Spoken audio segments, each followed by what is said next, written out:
Dari media ke media sosial, umat Islam sering menyebut satu hal dengan bangga. Kami umat yang tumbuh paling cepat di dunia. Tapi pertanyaannya, untuk apa jadi terbanyak jika tak punya pengaruh, kekayaan, atau kualitas? Apakah angka semata cukup untuk membuktikan kebenaran?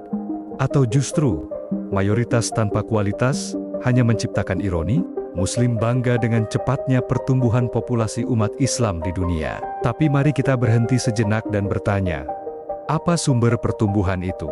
Apakah karena keunggulan intelektual, inovasi global, atau kontribusi di bidang ilmu pengetahuan? Faktanya, sebagian besar pertumbuhan tersebut datang dari tingginya angka kelahiran, bukan dari prestasi, bukan dari daya tarik ideologis. Dan disinilah letak ironi yang sering diabaikan. Ketika pertumbuhan hanya bersandar pada reproduksi, apakah itu benar-benar mencerminkan kekuatan ajaran? Di beberapa wilayah, norma pernikahan dalam Islam seperti praktik poligami, kemudahan, kawin cerai, dan seksualitas yang longgar dalam konteks hukum agama berperan besar dalam laju kelahiran yang tinggi. Namun, jika ajaran agama justru direduksi menjadi alat untuk memperbanyak keturunan, di manakah letak keagungan moral dan intelektualnya? Bukankah itu justru mencoreng wibawa Islam sebagai agama yang mengklaim membawa peradaban dan tatanan luhur?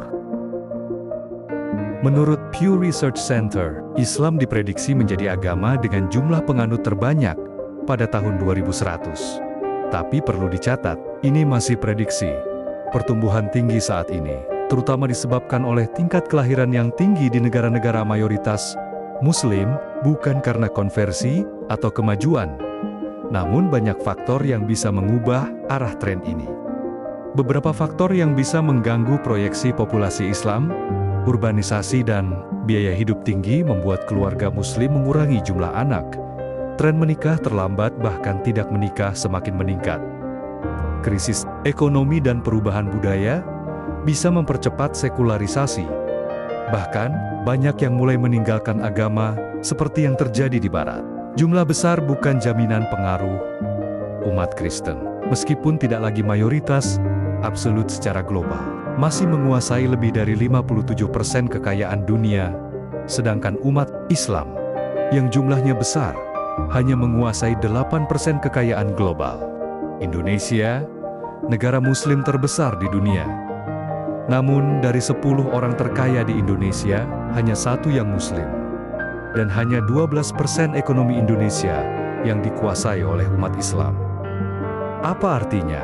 Mayoritas Muslim masih menjadi konsumen, bukan produsen.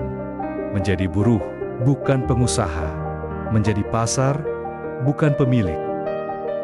Berbagai studi menunjukkan bahwa banyak negara mayoritas Muslim memiliki tingkat literasi, inovasi, dan pendidikan yang rendah. Rata-rata IQ nasional negara-negara Muslim berada di bawah rata-rata global. Ini bukan tuduhan, tapi alarm. Jika kuantitas tidak dibarengi kualitas, maka jumlah besar hanya menciptakan beban sosial. Dengan populasi besar, Muslim menjadi pasar konsumsi raksasa. Tapi ironinya, gadget dari Silicon Valley, teknologi dan farmasi dari Eropa dan China, pendidikan tinggi dari Barat, umat Islam mengimpor hampir semua dan memproduksi sangat sedikit. Jadi, semakin banyak Muslim, semakin besar pula ketergantungan pada dunia non-Muslim. Dalam lebih dari 120 tahun sejarah Nobel, lebih dari 70% dimenangkan oleh tokoh Kristen atau berlatar Kristen. Dari hampir 2 miliar Muslim, jumlah pemenang Nobel dari dunia Islam bisa dihitung dengan jari. Ini bukan karena konspirasi, tapi karena pendidikan, riset, dan kebebasan berpikir tidak menjadi budaya utama. Padahal, jika Islam benar-benar unggul secara kualitas, seharusnya dunia mengenalnya lewat inovasi, bukan hanya lewat jumlah.